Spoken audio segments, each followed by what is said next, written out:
What does the term sleeper mean in 2024? That's what we're going to talk about.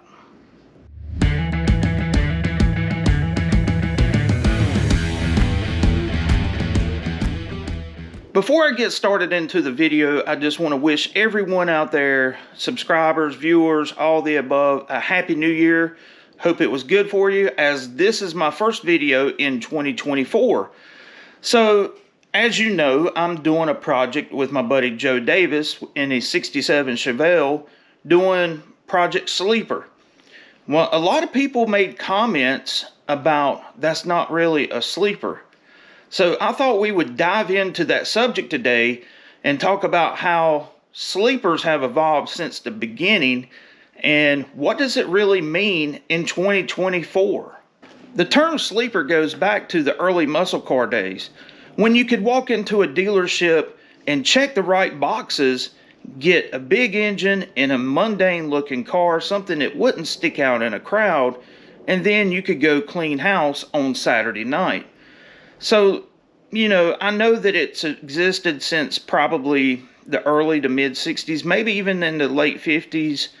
Who knows when it actually got started. But as time progressed and muscle cars went away in the early 1970s, we got into this phase called street freaks.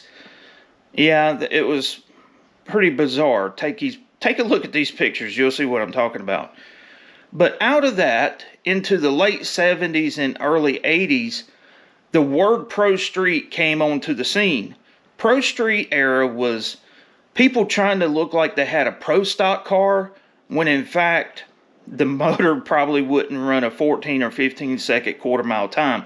Pretty bad, if you ask me. Everything had to be tubbed out. Everything had to have wheelie bars. Everything was chromed out.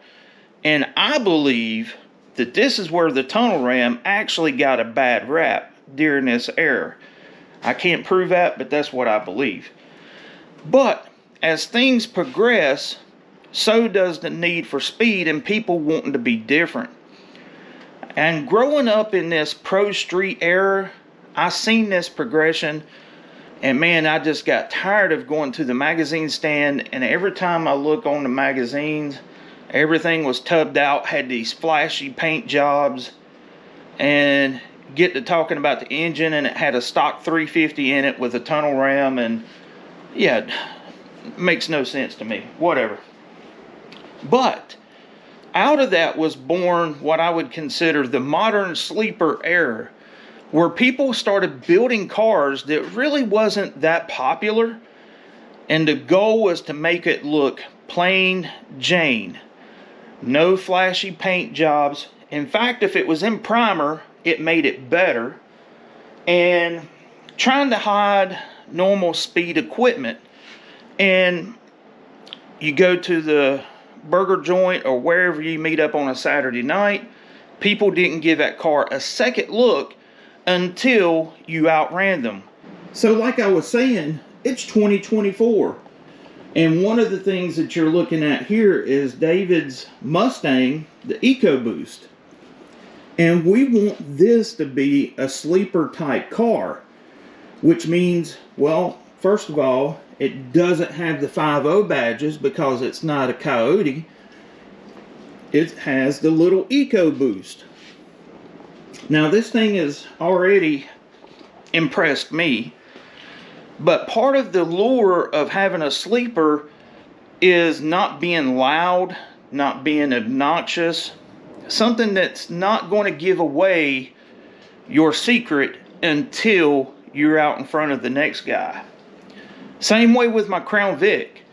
You know, even though I'm keeping the 4.62 valve, I want to keep it relatively quiet, which means I don't want it just running around with open headers or nothing like that. I just want the exhaust to have a nice note to it, something that sounds pleasant, because the allure of the Crown Vic and being a sleeper is it has the 4.62 valve. I can tell people, well, it just has a 2-valve 4.6 on it running on motor with a 150 shot of nitrous. I can even tell them about the nitrous and they will totally dismiss it because of the engine that it's on. That's where their mistake will come into play. So I'm getting ready to insert a thumbnail of a video that I seen just today of twin turbo sleeper. Well, the fact is, if it's twin turbo and it makes a lot of noise, you're not going to fool anyone with that. Let's just be honest. I don't care how mundane you make the car look, it's going to tell the story before you even do anything. Same thing with people say, well, you need a G-body car to be a sleeper. In this day and time, there have been so many G-body cars put together, Malibus, Caprices, things of that sort, that if anybody wanted to race me with a Malibu, a red flag already gets waved because something's out of the ordinary with that. So getting to my buddy Joe Davis's Chevelle, people saying, well, surely a 67 Chevelle, it can't be a sleeper because it's a Chevelle. That's where I disagree. When you look at Joe's car, yes, it's very nice. It would do well at a cars and coffee event, any kind of car show. But the thing about it is, when you pop the hood with the engine that we're building, you would be like, first of all, it doesn't have an LS in it. That's another dead giveaway. Because in this day and time, people assume LSs are the way to go. This is going to have the traditional small block Chevy, look like a plain Jane 350. And then, you know, even if you pop the hood and you've seen this old Holly Street Dominator intake, you would think, well, it's got an intake on it. Yeah, you're right. And if I seen that, I would say, wow, that intake is a total mismatch for that engine. So it would give me more confidence as the guy who wanted to race Joe, thinking that I could actually beat him. So it goes back to the part too, that the owner of the car has to fit the part as well as the car. The owner of the car has to be able to talk the talk that matches with the car that they're with. Being able to downplay any kind of modifications that may be on the car or any kind of performance deal. You know, you don't want 5-inch monster tacks in a sleeper car. You don't want an array of aftermarket gauges. You want it to be vanilla flavored. Plain Jane brown paper bag type deal.